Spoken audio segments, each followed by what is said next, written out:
Alright, so I'm out here and I'm taking a sample video with the PowerShot 8HS 320 or 320HS, and so far I've only used the touch stuff for a couple times and I don't like it. It's very fussy and finicky to use, not very responsive, but it does work. Apparently you do get used to it. My sister has been using it for most of the time and she says you get used to it. So it's probably one of those things that's not entirely perfect yet, but you might be able to get used to it. But it's definitely not as nice as the touch on, you know, an iPod or an iPhone or something like that. Screen brightness is decent. It's on 3 notches out of 4 right now, and I can see it. As you can probably see by this video, it's a very bright day. So, decent screen, I'd say. Video, I didn't see much video settings except for the resolution. I have it at 1080 right now.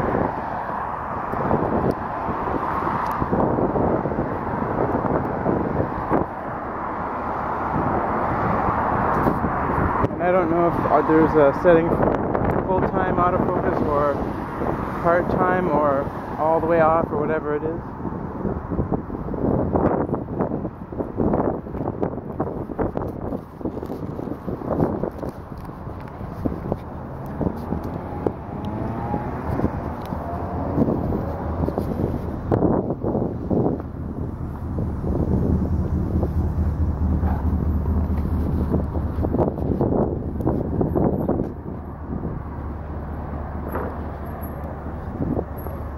The sky does look a bit washed out, like cyan, light cyan, which kind of is what it's like, but it's on the screen it's more washed out than it is in real life. That's expected. And I don't know what the bit rate's going to be yet, but I know it was really high on the S100. It was like as high as 30 megabytes per second or higher even. So maybe something similar to that.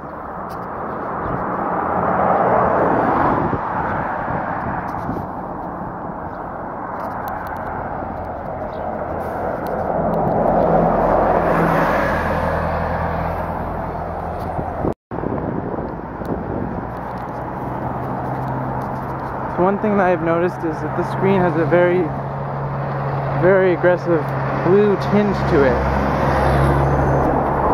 Now, obviously I'm going to see once I get the files onto the computer whether that's the screen or it'd be pretty alarming if it was the actual files themselves. But I'll tell you, even when I point down on the sidewalk here, it looks extremely blue. And so that's not great. Color calibration on the monitor, very poor, I'd say. Also, I keep touching things by accident, and I literally don't know, what's going on. Like things come up by accident just while I'm handling the camera. So, not a big fan of that. Although I will definitely say that the 3.2-inch screen, with the screen reaching very far to each side of the frame of the camera, the screen, there still is bezel, still quite a bit of bezel to be honest, but most, like the G12 and 11 I think have 2.8-inch screens, and then the G15 is back to a 3-inch screen that's not a swivel. So this at 3.2, it's bigger, but it is widescreen. So when you're taking a photograph at 4.3 aspect, the viewfinder shows a 4.3-inch screen. So there's controls in black on each side. So the image that you actually see at 4.3 is not going to be 3.2-inch. But when you're watching video or whatever, then you'll see the full 3.2-inch screen. But I'm telling you, it is so blue, this particular model. It's not, just a bit of view off. It's very blue. So I'm very fussy about things like that, but anytime I see two different monitors that are the same and the view is a bit different on one, it always bugs me. So, but this is very pronounced.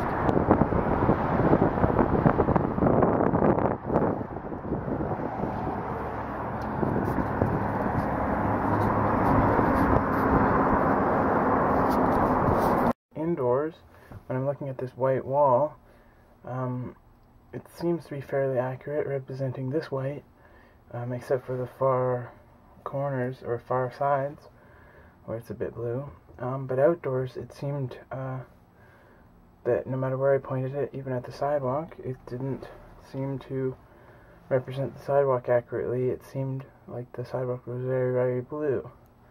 I was going to say you can watch the video and see, but I think it's to do with the monitor. But you will see the video, so if the sidewalk looks blue to you, then you'll know that it's the video itself and not the monitor. So as far as the default quality of the 320HS video, the default bitrate, these are the three files that I shot when I was out for the walk. So broad daylight, so 35 megabytes per second for the first one, and for the second one, and for the third one. So 1080p, and you start with 35 megabytes per second, and then obviously you can do whatever you want with compressing it further from there. So that's pretty similar to the H100 video, which does 1080p, and I believe it does the same. Let me just have a quick peek here. Yeah, 36, so very similar. H100 does the same sort of bitrate for the default video. You probably heard, if you heard the outdoor footage that I shot.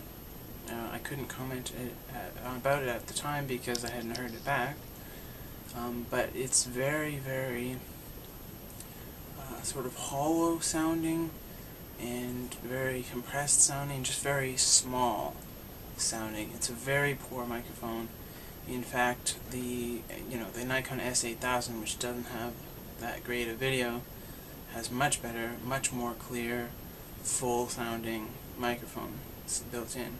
And if you've seen any of my other videos, most of them are shot with the Canon PowerShot S100, and you can hear how clear and how nice the microphone sounds on that. So this is by far the poorest quality that I've heard on a built-in camera microphone. Even cameras that are much older, like the S50 from way back in 2004, had a much better microphone. So this is not a good microphone.